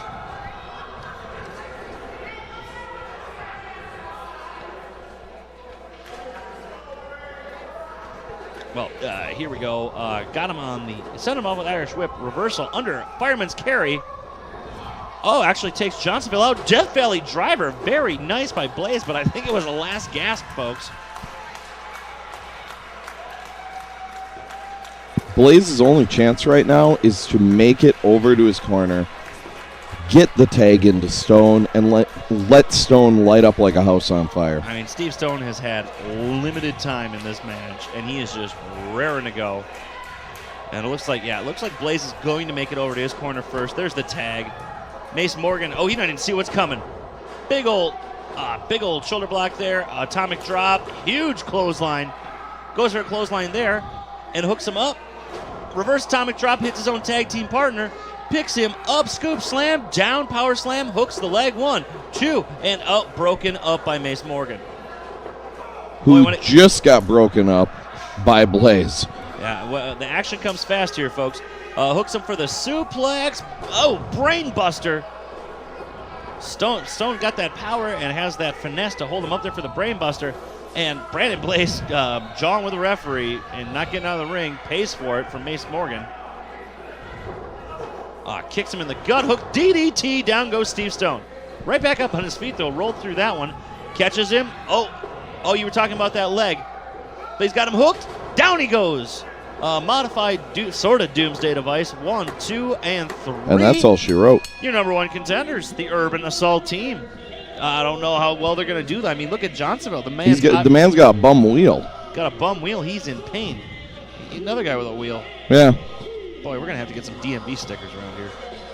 Might want to get a can of 10W40 too. Yeah. You can see this. He's in pain. He's making his way around here, but he does manage to hook the head of Stoney, brings him down with the spine buster on the part of Mace Morgan, and is able to catch the 1, 2, 3 for the number one contendership for the ACW Tag Team titles. There's a lot of numbers you just put up right there.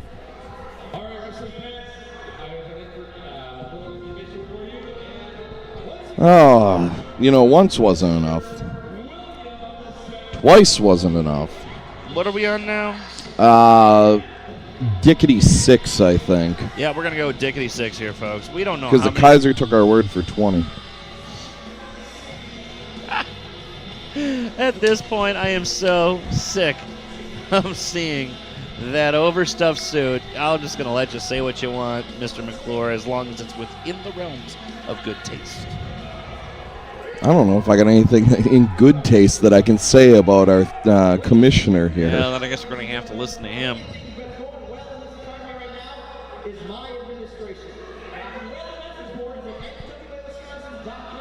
This is a show. It's not a cabinet meeting. To my cabinet. Well, I've seen enough to know that this man coming up next is pure cabinet material, and he is a future ACW Hall of Famer. We're going to respect that right now. Yeah, I think he knows who he's talking about. I said respect that rule a bunch of hot air. Guy can wrestle. I'll tell you, the guy can wrestle. But the problem is he wrestles with his own delusions of grandeur. And his own poor fashion sense. Very true. Yeah, you heard it, folks. A Diamond Dave DeBone. Another thing the man may be wrestling with is his preference in sexuality. Really? We've gone this far already? Yes!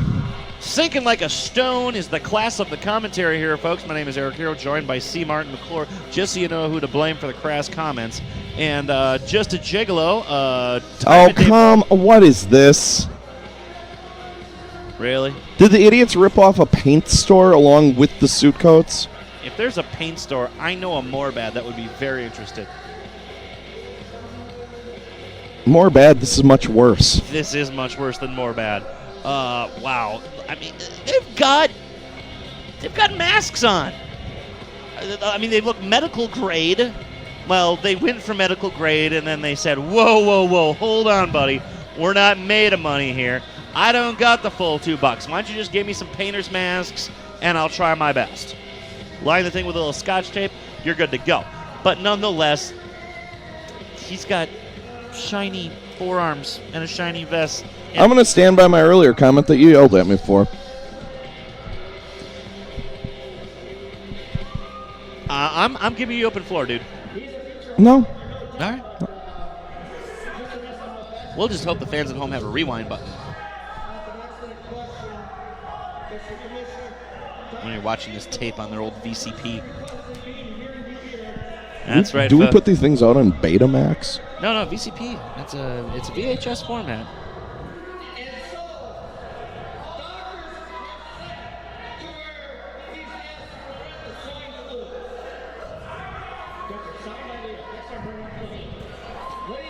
It's prevention of swine. Are you kidding me? Get a little Zycam for the love of the Lord up above.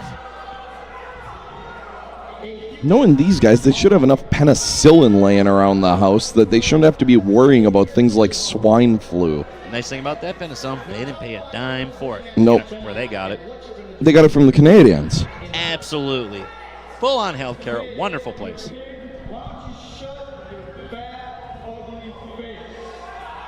There's a fat, ugly face in this crowd? Really? I have been to ACW shows for the better part of 5 years, Kevin. I have never seen one fat or ugly face in the entire crowd. Very good-looking people, the fans of ACW. It's like you'd have to play Where's Waldo to find that face. I mean, did somebody get stung by a bee? Ooh, there's bees in here? Well, there is a lot of open alcohol cans. It's going to be summer. Got to watch out for the bees. Going to need an EpiPen. Oh, hey, we're going to let the ring announcer actually speak. What a novel concept. Oh! Uh-oh. Nah, you want to say you're Hall of Fame, son. This is Hall of Fame material. The only reason the man isn't in the Hall of Fame is because he's still knocking nice heads like yours down between their shoulders and out your nether regions.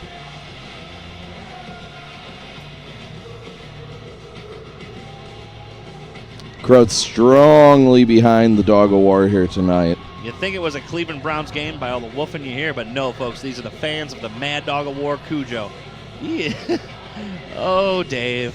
All of those crunches, the high-protein diet, the jump rope to get that physique of yours. A big 290-pound man mountain is just probably going to crumble him. Oh, he took off the collar? Well, you don't want the guy impaling himself on it, do you? Well, no, not himself. Maybe Dave, but not Cooch. Legend here in the ring, folks.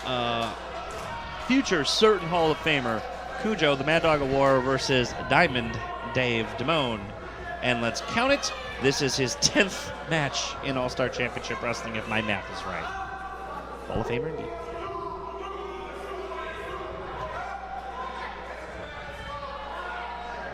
Cujo's got some...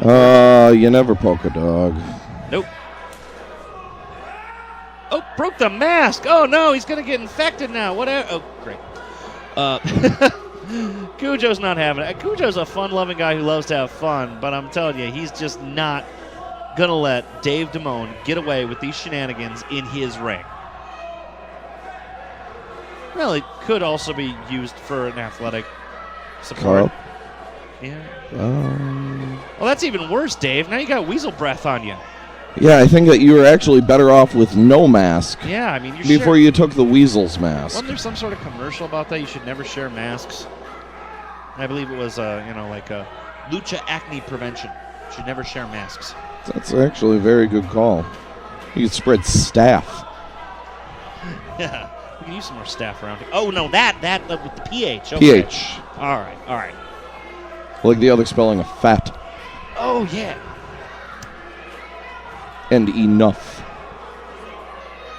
I'm just testing your English. Yeah, all right. Oh, well, speaking of a test, it's a stress test of the strength of Diamond Dave Damone's skull with those huge ham hocks on the end of Cujo's wrists. And speaking of enough, Cujo has had enough of Damone's prancing around ringside. And so he's shown him a real close-up of the front row seating here at Baba Louie's. You know, I'll tell you, Cujo does enjoy a good Chippendales calendar. I mean, purely for the artistic measures of it. I'm not saying anything about Cujo. But I believe that Boy Toy over here, with his sparkly little wristamajiggers, has really gotten on the wrong side. Wristamajiggers? Wristamajiggers. I'm coining that term. Wristamajiggers. Oh, there's a big bear hug. You know, the clubs that Dave frequents, I'm sure he's felt that before. But not with the big post in the back. You know what? I'm and that's a shut completely up. different type of bear you're talking about. Very true. Bear hug, post in the back. I think I'm quitting while I'm ahead.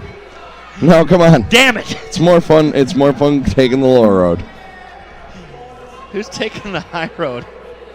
Well, Dave's taking the low road.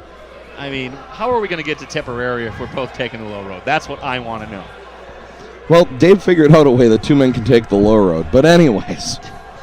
Weasel, haven't you learned? You've been with All-Star Championship Wrestling for nigh on 10 years. And hey, the match started.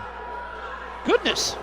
I have too much fun with Tipperaries and low roads and Posts in the back. bear hugs. Bear hugs. Yeah, Dave, I don't think that's going to work. That is a mountain of a man. That is the Mad Dog of War. And yeah, he's going to short arm clothesline you all night, and I will pay to watch it. No, you won't, because you work here. Oh, trust me, I pay. I pay big time. Because there are no comps here in All-Star Championship Wrestling. Oh, look at that huge clothesline. I think Dave just got knocked out of his boots. But if he got knocked out of his boots, there would be a lot more sparkles all around the ring. That's so true. I think the boots are still on. It glitter like a disco around this place. Just hang Dave on a string, shine a light on him. We're going to have a party here, play some Bee Gees. All right, Cujo calling his shot, and Dave eats a little turnbuckle. Oh, taking him across the way. And he's definitely taking him because Dave ain't going there on his own. Dave's out in La La Land somewhere right now. Uh-oh. I think Cujo's going to use all those 290 pounds to send a message to Diamond Dave Damone, and that message would be, ow, feet hurt in my solar plexus. Heads up move on the part of Diamond Dave Damone, and working the lower half. Well, he was. If he was a smart man, Weasel's his manager. Let's put it together. He's trying to pick him up again. Dave That didn't Damone, work the first time. That didn't work the second time. He's such a pretty boy, though. You don't have to be smart when you're that good looking, right? Did he go to that school no. for very good-looking people? Yeah, for people who can't read good and stuff. And, he just bit both of his moneymakers. Depending on how low he is, most men only have two moneymakers that are you can show in public. Face and tuchus. But a little... You can't show your tuchus in public. Well, tastefully. You can say it's art. You know. You probably have a point there, McClure. But anyway, look at Dave Damone. Was actually picking... Looks like he was picking his spots there with the Mad Dog of War. Meanwhile, at ringside, Weasel was picking his nose. Well, you can pick your friends, but... You can't pick your friends' noses? Yes. I don't think Weasel has that problem either. No, he's busy enough. He's got his own nose to deal with. Well, he's got him in that hammerlock. No, it wasn't a hammerlock. Cujo's still he's a little tender on the back there. Probably the kidney area. And Dave Damone was just hammering on that. I believe a headbutt, just a forearm shot there. And really working on Cujo's lower back and neck area. It's actually kind of smart for Dave Damone. I mean, I suppose instinct? Well, actually, smart would have been not getting up this morning for Dave Damone. Or not acting a jackass in front of a future Hall of Famer. If he would have come in there with his head down saying, yes, sir, Mr. Cujo, it's an honor to wrestle you, Mr. Cujo, he might not be in the amount of pain he is right now. Nah, he'd still be screwed, but... Well, yeah, but at least I think Cujo wouldn't have bit both his face and his ass. He might have only bit him in the ass. That's a show of respect. Like, hey, kid, good job, ass bite, you know. That happens in sports, right? But biting in the face, that's disrespectful. Very true. Cujo standing up and using that formidable frame of his to drive Dave Damone into the turnbuckle. What is that T-shirt that Cujo is wearing? I'm not familiar with those letters. I believe that's a M, a P, and a W. I'm not even massive public work. Whoa! Speaking of a massive job there, Dave Damone picked up the Mad Dog of War, slammed him. Wow! Dave's in good shape, but that's a big dude. I saw a sheriff hanging out those shirts once. It's some sort of law enforcement thing? Yeah, I think so. Municipal it's the police. it's the Municipal Police Water Park. I get it. It's the Municipal Police Water Park. Everybody's half clothed. They're wearing Speedos. It's a fun time for everybody. They're splashing each other. They're You know. splashing. There's a serious lack of women, though, at that place. But Municipal Yeah, it's a Police. little odd. And the Bud Bundy elbow drop there from, oh boy, that reference dates me. On Cujo, Diamond Dave Damone coming off the ropes again, styling, profiling, and whiffing like a son of a gun. It looks like me playing T-ball out there. I'm coming up with nothing. Ugh, shot to the head there. Cujo just laying in, send him off the rope. Irish whip, woof, woof. Here comes the big clothesline. Picking him up. That's a bit easier for Cujo to do. And putting him back down. Yeah. And a 2 count. It was a good combination there from the Mad Dog of War, but not enough to put away Diamond Dave Damone. Having a bit of fun at his expense, but the kid knows what he's doing in the ring. Somewhat. Power slam. Down goes Damone, using a hook on the leg. A lot of fight left in the kid. Hooked the leg, got all of his body weight on it. Cujo really leaned into that one. Damone yet managed to kick out. Gotta say I'm slightly impressed. At this point, though, unfortunately, most of Damone's chances are probably dashed. Oh, yeah. And that just lowered his percentile even further. Uh-oh. What? Uh-oh. What's Cujo gonna do here? He's a patient man. He'll wait all day. Well, it's smart, too. He's getting his win back. And, misses the clothesline. Dave Damone catches him in the gut. Hooks him up. Woof, he was going for that tornado DDT a la Eric Hammers Award DDT. Hooks, Mullet Kutter. Mullet Kutter. Dave Damone gets out of it. Kick to the gut. Hooks him up. Flies up. And tornado DDT. Pretty. Down goes Cujo, Mad Dog of War. 1, 2, and I gotta say, Damone just stole one. He absolutely did. And for the most part, he did it on his own without the help of the 2 heads on the outside of the ring there. Check out this action here. He's going, and look at that crisp tornado DDT drop the Mad Dog of War right on the top of his head. Normally, dropping Cujo on his head isn't going to do him a whole lot of hurt, but I think he might have tweaked his neck. And but yeah, he took down an ACW Hall of Famer, and he did it pretty cleanly. As clean as Dave Damone's going to get.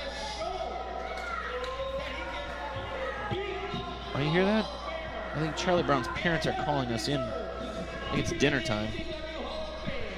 No, I'm hearing that audible buzz again. Yeah, let me check the board. I think oh yeah, we left the ring audio on. That's the problem. Uh-oh. Oh, it might have been. Oh, I love when things like this come together. I love it when a plan comes together. Uh-huh. I think we all put $1 in the pot for this one. Folks, this is a treat for you at home. Everybody here in the company, we all gave Cujo $1, said, hey, dude, if you got a chance, this pot, this hat full of money, it's yours. If you could do only one thing all night long is grab the weasel and Mullet Kutter. Mullet Kutter! Although, really, the Mullet Kutter is alive and well in 2009. that is a nice Mullet Kutter that drops Weasel right on his head. That makes it worthwhile. That really does. You know, it sucks that Dave Damone got the victory over a Hall of Famer like Cujo, but seeing Weasel get dropped on his shiny damn fool head really makes it a night for me. I couldn't agree more. More after this.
is now time for tonight's main event, and it is a 3-on-2 handicap match.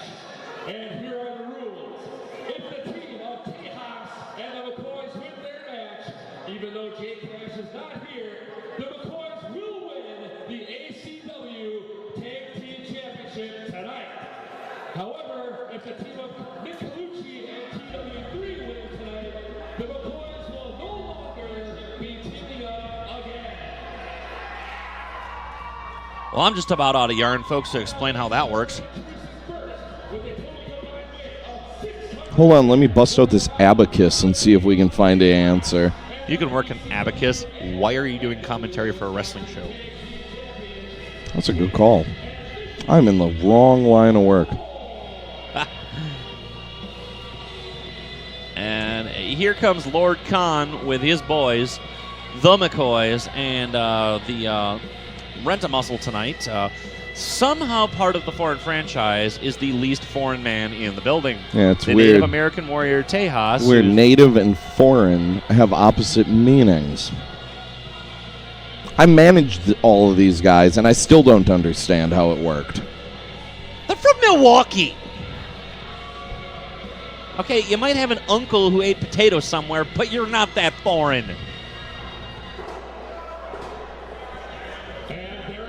Milwaukee's kind of foreign. Well, no, Mickey's from Killarney, but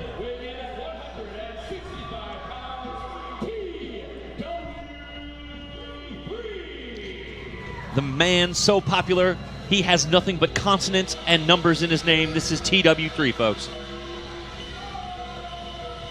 Consonants and numbers, very nice. He has no vowels. Makes it very difficult when he wants to take a vowel movement. Gets consonnated. Keeping it classy, Pere. You started this. You started this. But the former X Division champion, and one hell of an X Division champion was he, I believe, about 8 months that TW3 held onto that belt. And tonight he is teaming with the man from Manhattan, Cadillac. Look at that. He's got tag team gold, both the belts around his neck. Representing his partner in lieu of J Cash tonight is Cadillac Nick Colluci. And smartly, he's waiting for his partner. That kid's got a head on his shoulders. Don't go rushing in there when you're outnumbered. It's just poor business sense.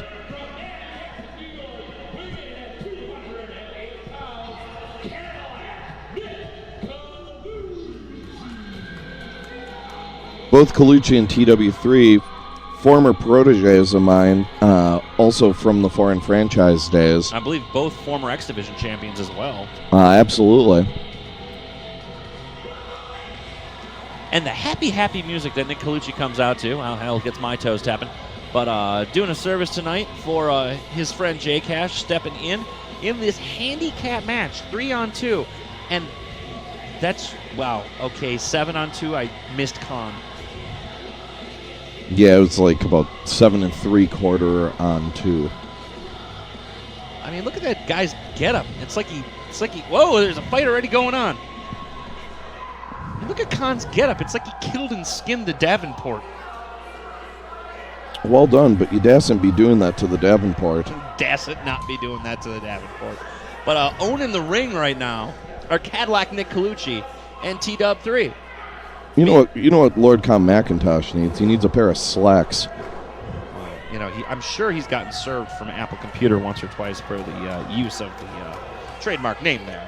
But slacks would definitely help in lieu of that sweatpants. Chase is a bit of an opportunist there, and he's paying for it. But Mickey also jumping in on it. Hey, it's a handicap match. Yeah, they've got. They're stepping outside the ring. I really thought they would just go with this fracas. I thought they were just going to beat the snot out of poor TW3 3-on-1 style, but ow. Oh. And let's make this clear to the nice people at home that, it's a handicap due to a numbers game thing and not due to the fact that Mickey McCoy had very, very poor test scores in school. It's not his fault that he grew up under power lines in Killarney, Ireland. But off the ropes, Thomas Walton III, TW3, some of you might know him. took the sciatic part of his back in the top turnbuckle. That just tells you how much the former cage fighter, Chase McCoy, how much force he put behind it. Gut wrench, drops him down on that back too. How much force he puts behind everything. Chase McCoy, mean man. Oh, absolutely. Kind of the enforcer half of the now flying McCoys. Where the hell that started up, I'm not really sure. I don't know. Maybe maybe Khan got confused as to what sort of Indian Tejas is. Thinks he has some sort of flying carpet. That's not even true. That's a completely different type of Indian. See, Khan has no idea what he's talking about. Actually, if he was that kind of Indian, it would make more sense why he's in the foreign franchise. No, that's not even Indian. That would be Arab. Do you see how screwed up Khan is in the head? He doesn't know whether he's coming or he's going. Absolutely unbelievable. Oh, but look at the offense. TW3 coming back here on Mickey McCoy. And then Mickey McCoy coming back here on TW3. I'll take the low road and you take the low road. McCoy's never seen the high road. Oh, I thought we were... hey, wait. Is that why they call him the Flying McCoys? It's a possibility. Though he didn't really fly. He kind of jumped. He more floated. But that was a headbutt there, a flying headbutt. But it was a diving headbutt from a standing position onto the shoulder of TW3. Mean son of a gun is Chase McCoy. Hooking him up. Went to take him over with a belly to back, but TW3 with those educated feet. They're street smart, you know. And kicking him in the gut, in the side. Going for the chest once again. Chase McCoy has no idea what street he's on. It's probably Sentimental Avenue, but no, takes him down. I'll tell you one thing about those educated feet there. They actually registered higher test scores than Mickey McCoy. That is very true. I've seen the numbers, folks. It's not like we're making these things up on the fly. But the Native American warrior Tejas is in the ring, and that is bad news for pretty much anybody on the roster. Hooking him up with the arm. Yep, he's going to... Oh, look at the snap on that suplex. Taking down TW3, who has just been taking a beating the whole first half of this match. I don't think Cadillac Colluci has gotten the tag in. Not so far. So far, it's been isolation on TW3 and keeping the former champion outside of the ropes here. I mean, Nick Colluci raring to go. You know, he wanted it. He stepped up. He wants part of this. You know, he wanted to step up for his friend J Cash, for his friend TW3, to make amends for the, how should we say, walking container of water and vinegar he's been for the last 8 months or a year. Yeah, it's the same sound that you get when you force water through a pipe really fast. Yes. Nick Colluci, not the nicest guy for the last couple of months. Feels pretty bad about it and wants to make amends to the Baba Louie's faithful. And, you know, he sort of got this whole revelation when he lost that title, considering nobody would really stand to be around the guy at that point. And basically, he went back to the bottom of the ladder. Yeah, went back to the bottom of the ladder, but he's climbing his way back up and wants to help TW3 defend his belts. TW3 is willing to have him. I'm willing to give Nick Colluci a chance. All right, elbows in the solar plexus there, taking Mickey off his feet a little bit, and he grabs a handful of fish hook and sends Thomas Walton III down to the mat with a crashing thud. You dassn't fish hook him, man. Yeah, dassn't. I mean, really, when you skin and kill the Davenport, I mean, what kind of belt do you wrap around that? I don't know if you really wrap a belt around it, but you take the leathery parts so you make yourself a billfold. I mean, look at that. Just taunting Nick Colluci once in this match so bad. Mickey McCoy is a master of head games, and he is vicious. He's sassing Nick Colluci. You dass and sass the Colluci. That's true. But right here, he's got that rear chin lock applied. Got the knee between the shoulder blades. Excellent placement. But I don't think you're not going to hold a former X Division champion like that for real long. And you know, Mickey is he's a classically trained old school brawler. Pele kick. If you're a classically trained old school brawler, sometimes you don't see the Pele kick coming. It's like, oh, I'm doing this thing, I'm doing that thing, and all of a sudden, oh crap, I'm getting kicked in the head. Tag, income, House of Fire, Colluci, ref saw it, it's legal and everything. Big back elbow, down goes Mickey McCoy. Along with Mickey McCoy's IQ. Well, Really, at this point, you can't test for it. You got to dig for it. Sending him off the ropes, reverses the Irish whip. He should know something about the Irish whip, and into a short knee into the breadbasket, and taking down Cadillac Nick Colluci. He's pissed. Well, you'd be mad too if somebody said that you had really low scores. Well, that's what we said. Is he taking out on Nick Colluci? I'd feel bad if he was doing that. That would be kind of crappy. I don't know what those nice. Sorry, Colluci. Yeah, with those cauliflower ears and the cabbage for a brain. I'm not surprised you can hear anything at all. Off the rope comes Cadillac Nick Colluci. Tejas, big thundering blow. 260-pound Native American warrior. That can't feel good. And relentless on the attack, picking him up, not waiting for Cadillac to get up on his own accord. Belly to back suplex, drives the shoulders right into the mat. Covers said shoulders for only a 2 count. Smart play on the part of Tejas. Making sure that he's not wasting time. He keeps bringing... too much time talking to the referee, though. And but you can make up for time when you got that much size. And size is definitely has an abundance. Yeah, I mean, kid yourself not, folks. Size does matter. And when you're as big as Tejas, people don't argue with you. Laying him prostrate across those ropes, taking the air out of the lungs. Doesn't have the neck across the ropes, so it's legal, but in the ropes so he gets that wasn't. Well, no, that wasn't. Or that. Oh, looks like Lord Khan got his little LARPing stick in there. And a beatdown ensues. TW3 trying to come in and help his partner, doing him a disservice by distracting the referee. While the McCoys had a hold of Cadillac Nick Colluci, but where are they now? Oh, they're on the ringside. Good little boys. I hadn't seen Lord Khan for a while there. Did he go to the buffet? I think so. He got some frog at the concession stand. Went and got himself a Guinness, and I think he pounded out a bag of cheese doodles and made it back just in time to interfere with that big stick he's got. Yeah, I saw some orange crumbs on that stick.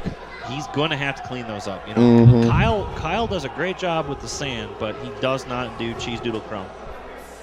It's in his contract. Oh, I've seen it. Ugh. Contract's written in crayon, too. Oh, that wasn't from our box of crayons, though. No, he brings his own. But look at that back elbow. Chase McCoy, and just those vicious chops before that. I was saying before about Dysfunction tattoo removal service. I think Chase better get his sandwich board and set up shop down the street because his might be just as good.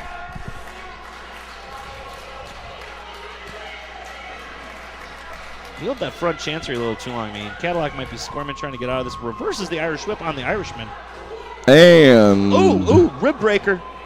Picked him up under the arms, picked him up, sky-high'd him, and then hit him with the rib breaker. TW3 coming off the ropes. Huge forearm shot coming off the top rope. Springboard in. All right, you got him, cover him. He's just laying some fist in there to make sure the job is done. I don't see where the rest of the foreign franchise went. Up there. They're leaving. What the? Oh. Yeah, not. Oh. They're not leaving Cannonball. fast enough. That's for sure. Forearm shot. Mickey McCoy is rocked. Good night, Irene. Dude, he looks like Scott Hall at 3 in the morning. Oh, but he's still throwing haymakers, which definitely looks like Scott Hall at 3 in the morning. Wait, you saying sometime around last call? Yes, last call. Scott Hall. Absolutely. It rhymes, don't it? Oh! TW3 turned his back, was going to hit the ropes. He picks him up. Oh! That vicious hook suplex Mickey McCoy likes to use. 1, 2, and 3. Your new 8. Wait, is that it? I'm with.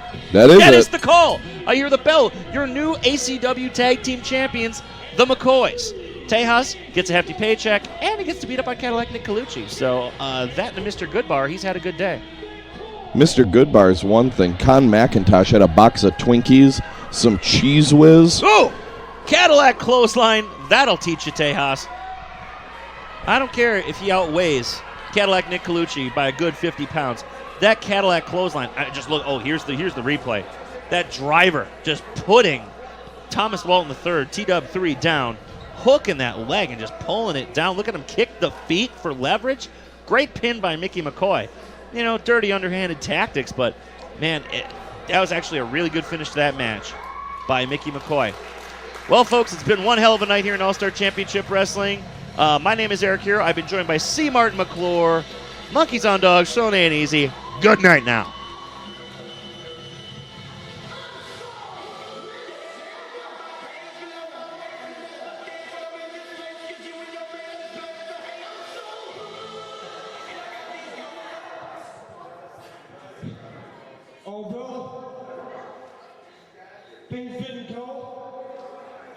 the way we want to.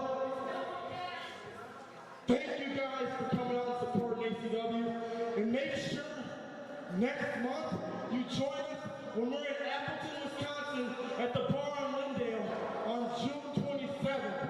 It's a show unlike every other ACW show that you won't want to miss. Thanks, guys.